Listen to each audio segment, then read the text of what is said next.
Respected listeners and dear students, Assalamu alaikum and welcome to my YouTube channel Let's Learn. Let's start the reading of chapter number 4 from page number 48 पे हमारा chapter number 4 है introduction to MS access यानी Microsoft Access 2010 का ये introduction है। एक तारुफी chapter है। इसमें हम इस देखेंगे कि MS एक्सेस का क्या काम है और किस किस्म के काम हम इससे ले सकते हैं। फर्स्ट टॉपिक है हमारा डेटाबेस मैनेजमेंट सिस्टम। डेटाबेस क्या होता है? किसी भी चीज़ के मुतालिक जो भी कलेक्शन की जाती है डाटा की, जब उसको कलेक्टिवली लिया जाता है तो वो हमारा डेटाबेस बन जाता है। अब उसको मैनेज किस तरह से कर सकते हैं हम? पहल रजिस्टर्स में मैनुअली यानी हाथ से लिख के डाटा को सेव किया जाता था। अब कंप्यूटर्स में सेव किया जाता है और इसके लिए जो बेसिक प्रोग्राम यूज़ किया जाता है ज़्यादातर वो MS एक्सेस है, क्योंकि ये आसानी से अप्रोचेबल है और आसानी से समझ में आ जाने वाला है। इसलिए डाटाबेस को मैनेज करने के लिए ज़्यादातर जो यूज़ की जाती है एप्लीकेशन वो है हमारे पास MS एक्सेस। इसको रीड आउट करते हैं। When there is a large amount of data and you want to organize it, having a database is of great help. If there is a structure of the data so that it can be broken down into smaller pieces, the entire information can be put into database and conveniently accessed। यानी इसके कहने का मतलब ये है कि अगर आपके पास बहुत कोई बड़ी अमाउंट में, बहुत बड़ी मिकदार में कोई डाटा है, कोई आपने कलेक्शन की है और आप उसको ऑर्गेनाइज करना चाहते हैं। अब ये जो डाटा है, किसी भी चीज़ का डाटाबेस है जो वो बहुत मददगार साबित होता है। जैसा कि हमारा नादरा के पास हमारा डाटाबेस पूरा डाटा सारा मौजूद है और नादरा से पता चल सकता है कि कितने लोग किस इलाके में रहते हैं और कितने लोग किस जगह के शहरी हैं। इसके अलावा डेट ऑफ बर्थ, एजेस और बहुत सारा ये वास्ट डाटा जो सा है नादरा के पास मौजूद है। इस तरह से अगर किसी भी चीज़ का डाटाबेस हमारा डाटाबेस मौजूद है तो बहुत हेल्पफुल साबित होता है। लेकिन अगर आपके पास डाटा कोई बहुत बड़ा डाटा है तो हम इसको यूँ करते हैं कि हम इसको स्मॉल पीसेस में कन्वर्ट कर लेते हैं, यानी अकॉर्डिंग टू डाटा के जिस किस्म के फ़ीचर्स हैं उसके मुताबिक। और ये सारी इंफॉर्मेशन जो सी है हम डाटाबेस में रख देते हैं ताकि हम जो सा है आसानी से इसको यूज़ कर सकें। और वो किस तरह से करेंगे हम नेक्स्ट रीड करते हैं। Database management system DBMS is a software, shortly इसको DBMS कहा जाता है। एक सॉफ्टवेयर है और अ सेट ऑफ प्रोग्राम्स, यानी सॉफ्टवेयर क्या होता है कि सेट ऑफ प्रोग्राम्स है। DBMS एक सॉफ्टवेयर है using which a data to retrieval and entry और edit of data becomes easier. यानी इसकी मदद से जो हमारा हमने डाटा को सर्च करना होता है, हमारी डाटा की जो सर्च है, तलाश है, हमें किस किस्म का डाटा चाहिए वो, फिर इसके बाद डाटा को एंटर करना, डाटा को ऐड करना, किसी के बारे में डाटा पहले से मौजूद डाटा में एंट्री करना, डाटा को डिलीट करना, एडिट करने में हमारी डिलीट भी आ जाती है, एडिशन भी आ जाती है। ये सारा काम आसानी से हो सकता है। Some example of DBMS are MS Access, Oracle, FoxPro and SQL server. यानी ये सब जो सॉफ्टवेयर्स हैं ये यूज़ होते हैं डाटाबेस मैनेजमेंट सिस्टम के लिए, यानी डाटाबेस को यूज़ करने के लिए। इनमें जो सबसे आसानी से एक्सेसिबल है, आसानी से समझ जाने वाला, जिसको हम अभी रीड करेंगे, वो है हमारे पास MS Access. Microsoft Office package है जिसमें ये सारे प्रोग्राम हैं, MS वर्ड भी, MS Access, MS PowerPoint, ये 7-8 जो सा है प्रोग्राम्स MS ऑफिस के साथ ही उसी एक ही जो पैकेज है उसमें ही आते हैं। MS एक्सेल भी इनमें से एक है, लेकिन जो हम डाटाबेस के लिए यूज़ कर रहे हैं वो हमारे पास है MS Access. Advantages of DBMS यानी डाटाबेस मैनेजमेंट सिस्टम के क्या फ़वाइद हैं? There are advantages related to a DBMS compared to a table or data sheet we may make ourselves. Due to the following advantages, a DBMS is preferred। यानी DBMS के जो से बहुत सारे फ़वाइद हैं अगर हम इसको DBMS को किसी जो ऐसा टेबल या डाटा शीट जो हमने खुद अपने हाथ से बनाई हुई है इसके साथ कंपेयर करें तो DBMS के बहुत सारे फ़वाइद हैं। DBMS को प्रेफर किया जाता है, यानी इसको तरजीह दी जाती है। किस वजह से दी जाती है? It avoids duplication of data and ensures that there is only one instance of a certain data. Software has this provision automatically.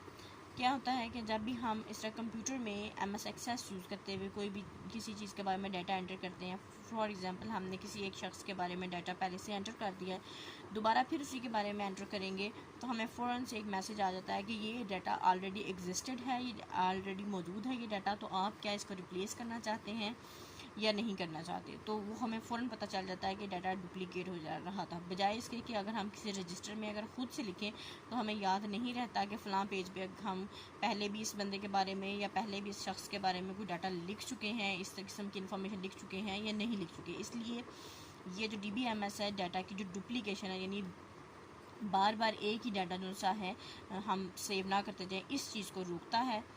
In real life it is usually not possible to check for duplication if the data size is large. यानी हम अगर अपनी आम ज़िंदगी में देखें, हम हमारी हकीकी ज़िंदगी में अगर हम देखें, रियल लाइफ में देखें, तो ये पॉसिबल नहीं होता, ये मुमकिन नहीं होता कि हम जो सा कोई बहुत बड़ा अगर हमारे पास किसी कंपनी का फॉर एग्जांपल डाटा है तो हम बार बार चेक करते रहें कि पीछे इस शख्स के बारे में हमने लिखा था या नहीं लिखा था।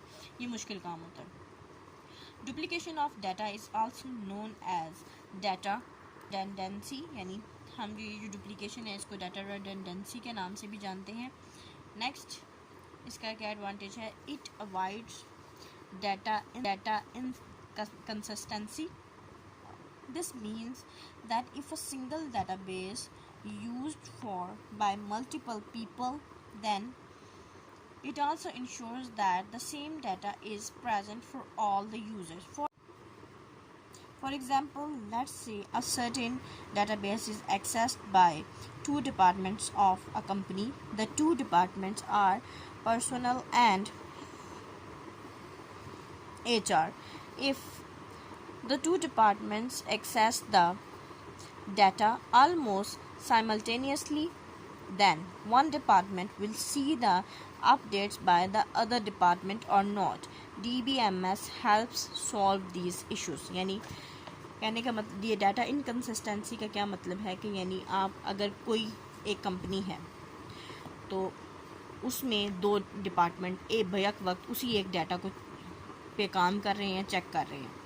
अब अगर फॉर एग्जांपल जो एक कंपनी का एक डिपार्टमेंट है वो HR डिपार्टमेंट है और दूसरा पर्सनल इंफॉर्मेशन से रिलेटेड डिपार्टमेंट है। अब अगर ये दोनों डिपार्टमेंट यूज़ कर रहे हैं डेटाबेस तो दोनों को बैक वक्त डाटा एक्सेसिबल होगा। ये नहीं कि अगर एक देख रहा है तो दूसरे को नहीं मिलेगा, और अगर एक डिपार्टमेंट की तरफ से अपडेट्स आई हैं तो वही अपडेट्स दूसरे को अपडेटेड फॉर्म में मिलेंगी। ये नहीं कि उसको पुराना डाटा मिलेगा, यानी फ़ौरन से अपडेट्स हो जाएंगी। इस तरह से डाटा इनकन्सिस्टेंट नहीं होता।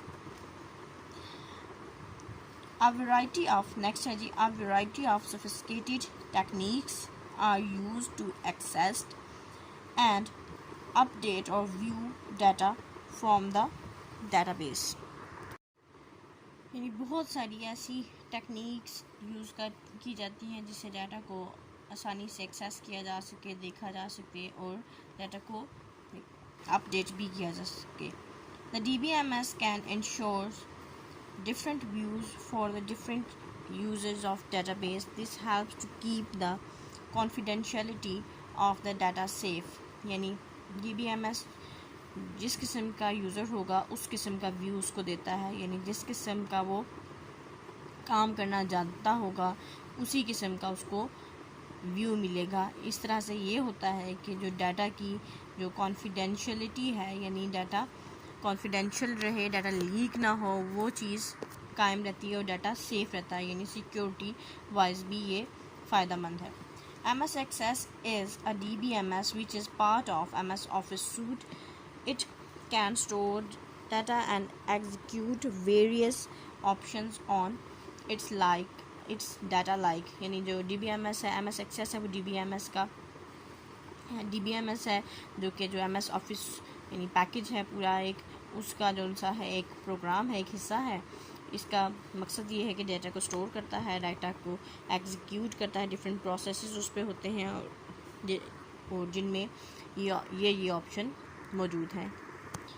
और वो ऑप्शन है स्टोर डाटा, डाटा को स्टोर करता है। सर्च फॉर डाटा, डाटा के लिए सर्च की जा सकती है, तलाश की जा सकती है। ऐड, मॉडिफाई और डिलीट डाटा, यानी डाटा को आप एडिट कर सकते हैं।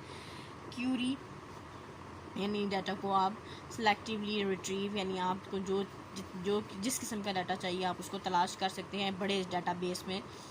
प्रोड्यूस रिपोर्ट्स, यानी रिपोर्ट्स भी बनाई जा सकती हैं। जब भी डाटा को प्रिंटेड फॉर्म में लेना होता है डाटाबेस को, तो हम रिपोर्ट्स के थ्रू लेते हैं। नेक्स्ट टॉपिक है database concept. A database among other things contain tables.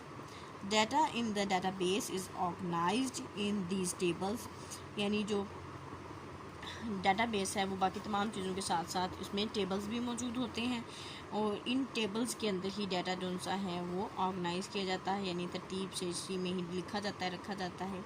The different rows of the tables are different instances of data and the column are subdivided inside each such data, यानी जो table मौजूद होते हैं database में उनकी जो रोज़ हैं और उनके जो वो डिफरेंट जो सी हैं कैटेगरीज़ में उनको डिवाइड किया गया है। और इसके अलावा कॉलम्स जो हैं वो मज़ीद जो सा है वो डिवाइड किए गए होते हैं और इनमें उस टाइप का डाटा जो सा है वो ऐड किया जाता है। Each column of the table contains value of the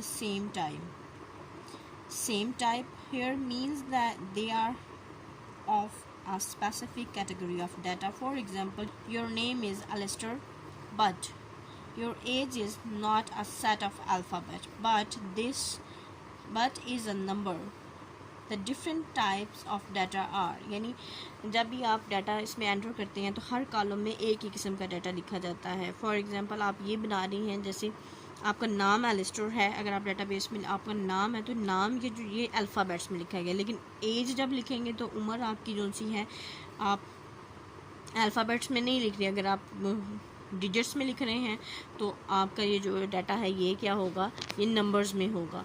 तो इसलिए एक कॉलम में एक ही टाइप का जो सा है वो डाटा लिखा जा सकता है। जैसे कि ये है, अगर आपने यहाँ पे ये कॉलम नज़र आ रहा है तो यहाँ पे इस सारे कॉलम में नेम है यू। अब ये जो कॉलम है इसको सिलेक्ट किया गया है नंबर टाइप में, तो 1 2 3 यहाँ पे लिखा हुआ है, ये भी नंबर टाइप में है और ये टेक्स्ट टाइप में है। इस वजह से यहाँ पे इसी किस्म का डाटा ऐसे आएगा। डिफरेंट टाइप्स हैं जो इसमें मौजूद, वो हैं text. This is use for text such as name और numbers on which no calculation will be made, यानी टेक्स्ट में नेम्स भी हो सकते हैं, नंबर भी हो सकते हैं जिन पर कोई भी आपने हिसाब किताब कैलकुलेशन वगैरह नहीं करनी होती। For example a telephone number और name of a person, it can store up to 225 characters, यानी यहाँ इसकी जो मिसाल है इसमें इस टेक्स्ट डाटा की, वो कोई फ़ोन नंबर भी हो सकता है, किसी का नाम भी हो सकता है और ये तकरीबन 225 जो अल्फाज हैं इसमें हम वो लिख सकते हैं। नेक्स्ट टाइप है memo.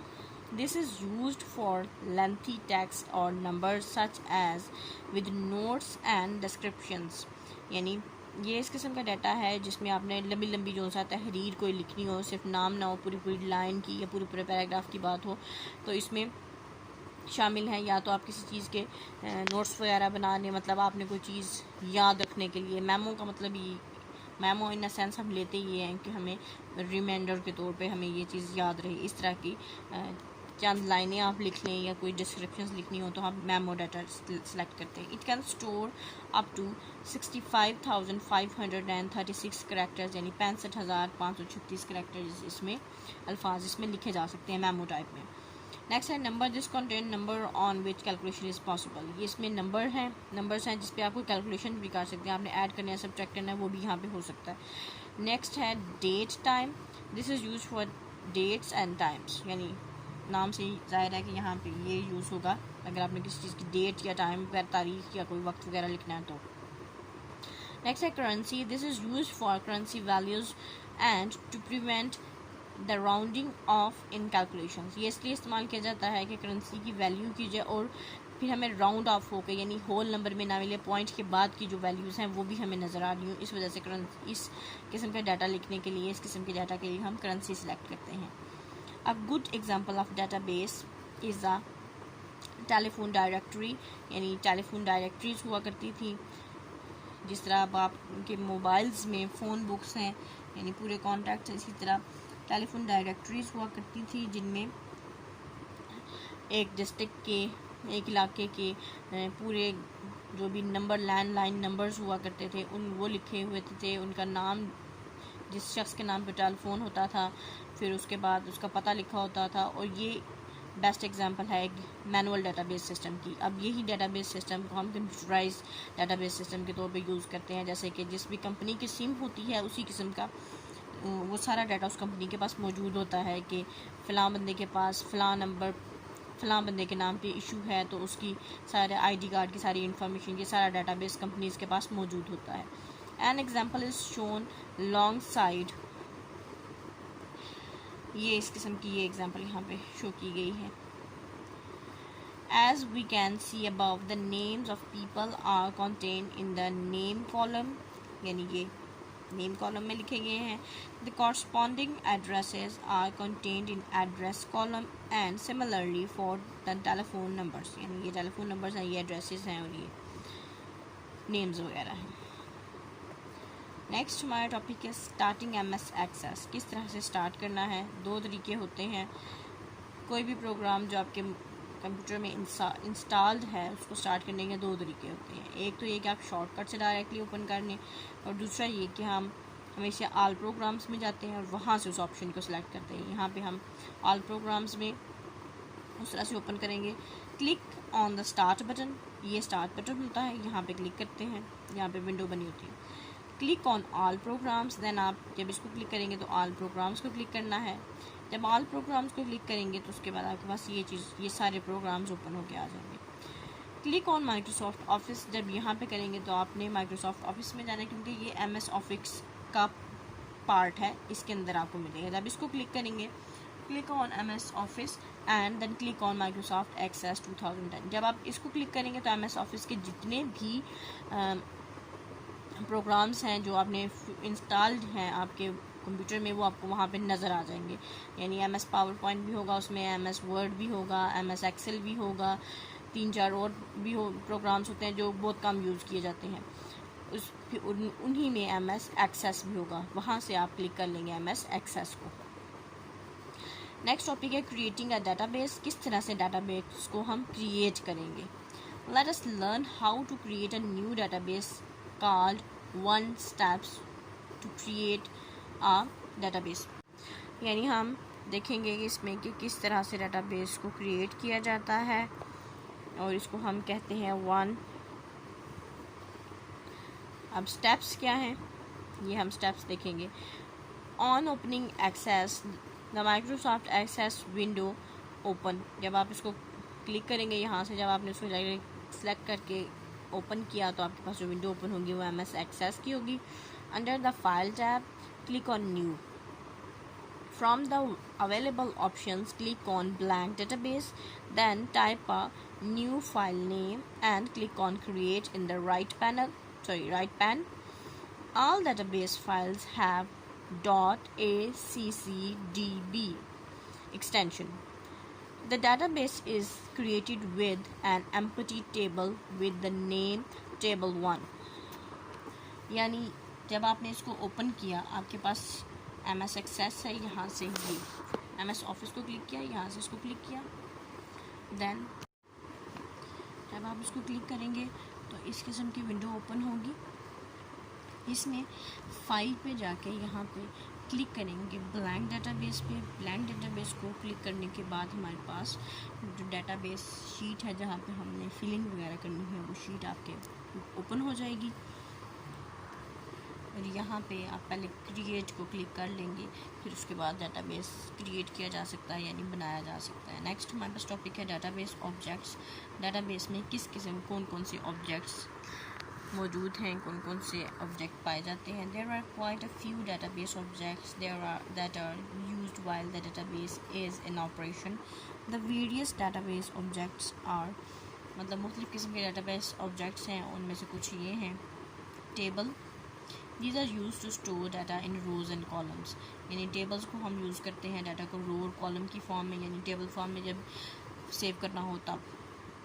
Queries, these are ways to selectively retrieve and or display data inside the table, यानी जो रिसीव डाटा है उसको तलाश करने के लिए, उसको डिस्प्ले करने के लिए, उसको देखने के लिए दोबारा से हम क्यूरीज को यूज़ करते हैं। Forms, these are ways to view the content of table one record at a time, यानी फॉर्म्स के थ्रू हम टेबल्स में जो भी रिकॉर्ड मौजूद है एक वक्त में एक ही जो रिकॉर्ड है टेबल का पूरे कंटेंट में से जो भी मवाद टेबल में मौजूद है उसमें से अगर आपने एक चीज़ चेक करनी हो तो हम फॉर्म्स को यूज़ करेंगे, एक वक्त में ये एक ही चीज़ डिस्प्ले करेगा। नेक्स्ट है reports, these are use to summarise the and present data in tables, यानी रिपोर्ट्स यूज़ होती हैं डाटा की जो फाइनल शक्ल है उसको दिखाने के लिए, और इसी के थ्रू हम डाटा को प्रिंट भी करते हैं, जो यहाँ पे नहीं लिखा हुआ लेकिन हम प्रिंट भी डाटा को अगर हमें हार्ड कॉपी में चाहिए तो हम रिपोर्ट्स के थ्रू करते हैं। नेक्स्ट है macros and codes. A macro is a set of actions created in order to automate some tasks. The code refers to the declaration, statements and procedures written in the Visual Basic for Application VBA programming language. यानी macro इसलिए use किया जाता है कि कुछ task जो कि हम ये चाहते हैं कि ऑटोमेटिकली खुद से हों, एक दफ़ा उसको अगर हम बता दिया जाए तो वो टास्क हम करने के लिए हम मैक्रोस को यूज़ करते हैं। और इसमें जो टर्म कोड है वो इसलिए यूज़ की जाती है कि मुख्तलिफ़ किस्म की जो स्टेटमेंट्स या जिस किस्म की हम प्रोसीजर्स वगैरह यूज़ करते हैं VBA में, visual basic for application programming language में, वो हमें डिस्प्ले करता है, वो कोड्स के ज़रिए हम देखते हैं। नेक्स्ट टॉपिक है table views. A table created can have multiple views, यानी जो भी हम टेबल बनाते हैं डेटाबेस MS में उसके मुख्तलिफ व्यूज़ हैं। द डिज़ाइन व्यू, पहला व्यू डिज़ाइन व्यू है। This view is use to give field name, data type and description of field, ये इसलिए यूज़ किया जाता है डिज़ाइन व्यू के डाटा की फील्ड नेम दी जा सके, डाटा टाइप किस किस्म का है उससे डिस्क्रिप्शन वगैरह लिखी जा सके। द डाटा शीट व्यू, दूसरा व्यू है data sheet view. In this view shows the table with the data inside it. It is convenient to add, delete और edit data using this view, यानी इस view के ज़रिए हम क्या कर सकते हैं, डाटा जो फाइनलाइज टेबल है वो हमें नज़र आएगा, और अगर उसमें हमें कोई चीज़ एडिट करनी हो, डिलीट करनी हो, ऐड करनी हो, वो हम डाटा शीट व्यू के ज़रिए करेंगे, वो डिज़ाइन व्यू के ज़रिए नहीं हो सकती। नेक्स्ट व्यू है pivot table view. This view provides the useful way to summarize data about a group of record, यानी इसके ज़रिए हम क्या कर सकते हैं, जो भी डाटा मौजूद है उसकी समरी जो सा है उसका लुब्बे लुबाब हम इसके ज़रिए चेक कर सकते हैं। Pivot chart, this view creates a chart from the associated pivot table view, यानी जो पहला व्यू हमने देखा इससे पहले पाइवट टेबल व्यू, इसके मुतालिक जो सा एक चार्ट की सूरत में हमें वो डाटा को शो करेगा, जो पाइवट चार्ट व्यू है। नेक्स्ट टॉपिक है changing the views. To change the view follow the given step, open the database file, यानी आपने अगर व्यू चेंज करने हैं टेबल के तो हम क्या करेंगे कि पहले आपने वो डेटाबेस फाइल ओपन करनी है। Double click the table name in navigation, left pan of left, यानी यहाँ पे जो टेबल्स आ रहे होंगे वहाँ पे उसके ऊपर आप डबल क्लिक करें।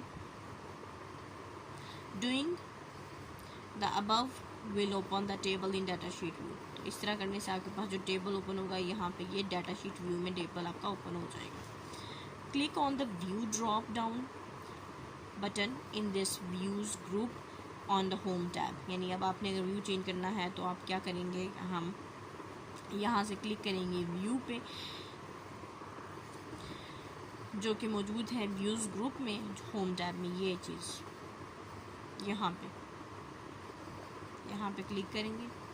Select the view from the list that you want, यहाँ से फिर जब आप क्लिक करेंगे तो डिफरेंट व्यूज़ यहाँ पे आ रहे हैं, data sheet view, design view, तो यहाँ से जो व्यू आप चाहते हैं उस पर आप क्लिक करें आपका जो आपका डाटा बेस है यानी जो टेबल है वो आपको उस व्यू में नज़र आएगा। इसको यहाँ हम स्टॉप करेंगे। Wish you best of luck and अल्लाह हाफिज़।